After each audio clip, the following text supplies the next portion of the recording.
नमस्कार, आपण पाहत आहात आलमगीर न्यूज लाईव्ह 24 बातम्या अहमदनगर जिल्ह्यातील।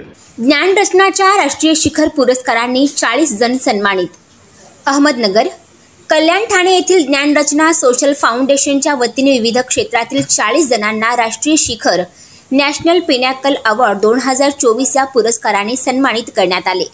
पणजी येथील कन्व्हेन्शन सेंटर मळा येथे झालेल्या या कार्यक्रमाच्या अध्यक्षस्थानी पद्मश्री जलयोद्धा उमाशंकर पांडे होते। या प्रसंगी गोवा विधानसभेचे सभापती डॉक्टर रमेश तवडकर, पत्रकार सचिन कोरडे, अभिनेत्री आशू सुरपूर, संस्थेचे संचालक प्रवीण साळवे, संचालिका शीतल साळवे उपस्थित होत्या। कार्यक्रमाची सुरुवात प्रियंका देवरे यांच्या कथक नृत्याने झाली। दिगंबर पवार यांनी लावणी तर जादूचे प्रयोग जादू शिरोळे व प्रकाश शिरोळे यांनी सादर केले। या सोहळ्यात कला क्षेत्राशी संबंधित आर्ट आयकॉन, सरपंच आयकॉन, सामाजिक कार्य, प्रशासकीय सेवा, पत्रकारिता, धार्मिक कार्यातील योगदान, MSME आयकॉन, राष्ट्रीय कृतिशील शिक्षक पुरस्कार, सामाजिक संस्था, यूथ आयकॉन, राष्ट्रीय कृषी आयकॉन अशा 11 क्षेत्रातील 40 जणांना पुरस्कारांनी गौरवण्यात आले। पद्मश्री उमाशंकर पांडे म्हणाले, पुरस्कारामुळे समाजात काम करण्याची प्रेरणा आणि प्रोत्साहन मिळते। सर्वोच्च पुरस्कार मिळवण्यासाठी जळावे लागते, पळावे लागते, समाजासाठी काम करताना रडावे लागेल, पण बाहेरून हसावे लागेल, काट्यावर चालावं लागेल। त्यामुळे एखादा पुरस्कार घेणे म्हणजे सोपे काम नाही। आई वडिलांच्या सेवेत सर्व देवांचा वास असतो, त्यामुळे आई वडिलांची सेवा करावी असे आवाहन त्यांनी केले। सूत्रसंचलन रुचिका भोंडवे यांनी तर आभार संस्थेच्या संचालिका शीतल साळवे यांनी मानले। 20% लोकांवर समाजाचा विकास करण्याची जबाबदारी। समाजातील 20% लोक देश, राज्य, समाज उभारणीसाठी योगदान देतात। राहिलेल्या 80% लोकांपैकी 50% लोक स्थितप्रज्ञ असतात, 15% लोक थिटेसाहेब आणि चिखलफेक करणारी असतात, 15% लोक गुन्हेगारी पार्श्वभूमीचे असतात। यामुळेच समाजाचा, राज्याचा, देशाचा भार असतो तो 20% लोकांवर। एखाद्या माणसाने समाजासाठी स्वतःला झोकून देण्याची तयारी ठेवल्यास समाज मोठा होतो असे गोवा विधानसभेचे सभापती डॉक्टर रमेश तवडकर यांनी सांगितले। तुम्ही इथं महाराष्ट्रातून एखाद्या सामाजिक क्षेत्रामध्ये काम करणाऱ्या सगळ्या लोकांना बोलवून सन्मान करण्यासाठी आमची गोव्याची भूमी तुम्ही निवडली, त्यामुळे तुमच्या सगळ्यांचा मी आयोजन समिती सगळ्यांनी तुम्हाला आभार व्यक्त करतो। आज मला इथं बोलवत असताना मला म्हणजे आपले मित्र अमित बगलेजी यांनी सांगितलं की सामाजिक क्षेत्रातला असा एक चांगला कार्यक्रम आहे आणि त्या संदर्भात तुम्ही आला पाहिजे असं त्याने आग्रह धरला आणि म्हणून मी आज रविवार असून सुद्धा मी इथं बोलतो। मी एक सामान्य सामाजिक कार्यकर्ता, असा राजकीय क्षेत्रातला मला असा गंधही नव्हता। मी अनेक वेळा म्हणतो की आणि सांगतो पण अपघाताने राजकारणामध्ये पोहोचतो। म्हणजे कोणाला असं वाटेल की हे सांगायला असताना मला खूप अभिमान वाटतो, गर्व वाटतो, कारण मी भाग्यवान समजतो। अनेक वेळा मी एक साधा शिक्षक, म्हणजे आज क्रीडा शिक्षक आणि क्रीडा शिक्षक ते गोवा राज्याचा क्रीडा मंत्री पण होण्याचा भाग्य मला मिळालं। मी एक सामान्य शेतकऱ्याचा मुलगा आणि गोवा राज्याचा शेतकी मंत्री आणि गोवा राज्याला करमंडे पुरस्काराने एक कोटीचा सन्मान देऊन माझ्या काळामध्ये सन्मानित करण्याला हा मी माझा आजच्या घडीला गोव्यासारख्या ग्रामीण भागामध्ये ग्रामीण भागाचं शिक्षण, मी शिक्षक असल्यामुळे ग्रामीण भागातलं शिक्षण कसं दर्जात्मक व्हावं या दृष्टिकोनातून सुरुवातीपासून जे प्रयत्न केले आणि आजच्या घडीला एक सुसज्ज अशी चांगली 1000 मुलांची निवासी शाळा आणि पूर्ण मुफ्त आणि ज्यांना नीट GC बाकीच्या कोचिंग सेंटर पण आम्ही उभं केलं आणि ग्रामीण भागातल्या मुलांसाठी। आणि आजच्या घडीला म्हणजे आज मी राजकीय क्षेत्रामध्ये मी 4 वेळा गोवा विधानसभेचा आमदार म्हणून निवडून आलो, मंत्री होण्याचा मान मिळाला आणि आत्ता सभापती म्हणून जे असेल मला सन्मानित मान मिळाला आहे. आणि आजच्या घडीला मला सांगावं असं वाटतं आणि तेच मुद्दा मी सांगण्यासाठी आलो होतो की ज्या गोष्टीमुळे आज म्हणजे काल, आज आणि उद्या असा जर आम्ही आपल्या संपूर्ण समाजाचा जर आपण रेशो बघितला आणि आम्ही तर सामाजिक क्षेत्रात लोक ज्यांना सन्मान म्हणजे चांगल्या गोष्टीचे काम केल्यामुळे त्यांना सन्मान आज करण्यात येत आहे. म्हणजे समाजामध्ये 20% लोक या समाजाच्या, देशाच्या, राज्याच्या उभारणीसाठी त्यांचा उपयोग होतो. मग तुम्हाला प्रश्न पडेल की राहिलेली 80% लोक कुठं गेली असा प्रश्न पडतो. साधारण आम्ही बघितलं तर 50% जी लोक असतात कि विभिन्न सामाजिक कार्यों के लिए सम्मानित किया गया है, उन सभी को मेरी ओर से हार्दिक बधाई, शुभकामनाएं.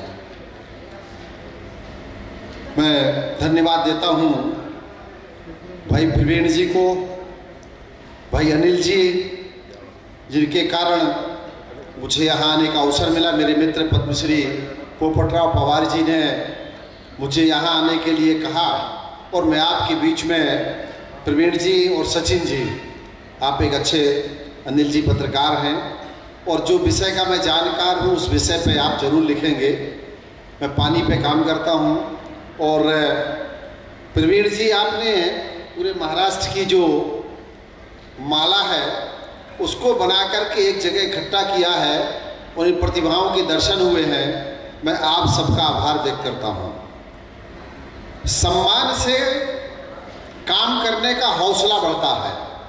मुझे आज से 25 वर्ष पहले जब स्टेट अवार्ड हुआ तो तत्कालीन गवर्नर उत्तर प्रदेश के डॉक्टर सूरज भान जी थे और मुख्यमंत्री रामप्रकाश गुप्ता जी थे.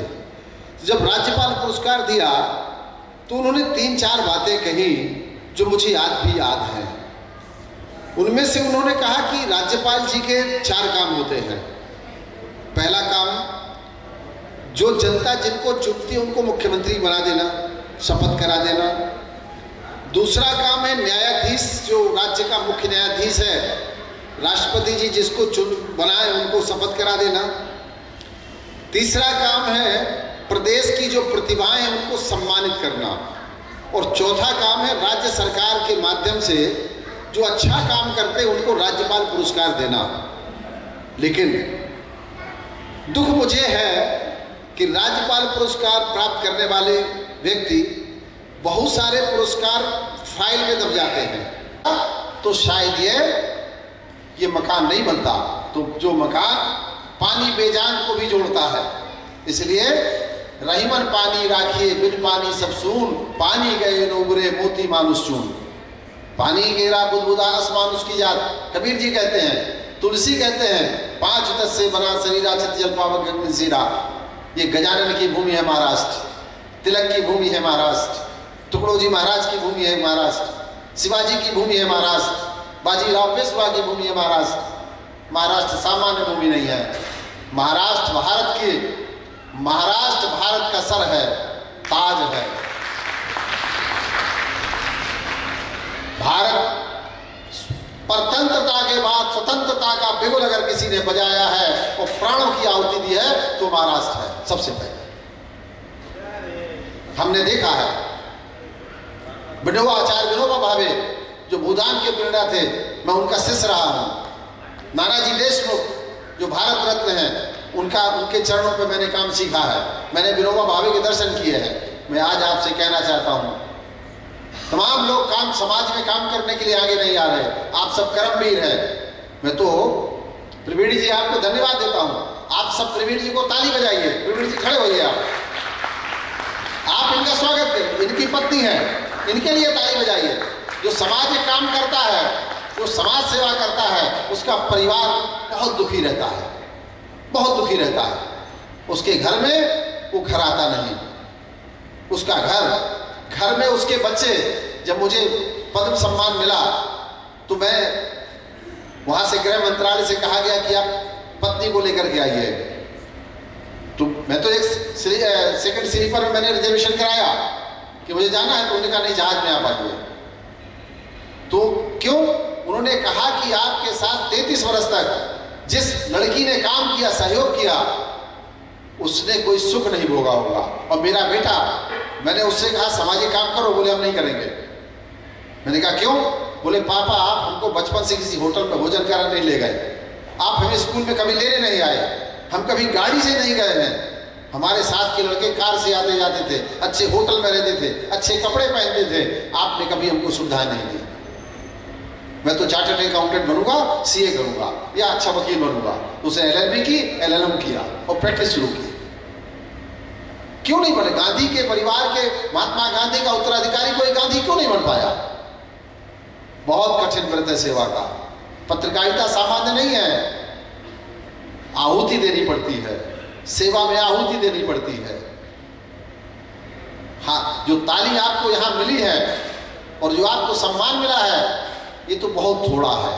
आप तो बहुत के हकदार हैं, आपको बहुत कुछ मिलना चाहिए और मुझे पूरा विश्वास है कि आपको वह सम्मान मिलेगा। A big round of the applause and thanks for all the participants who made the event memorable. Finally, I would like to thank all of you present here for being with us today and helping us make this event a grand success. Thanks to one and all. On behalf of the chief person of the program announces that today's program is over. Thanks one and all here. Thank you so much.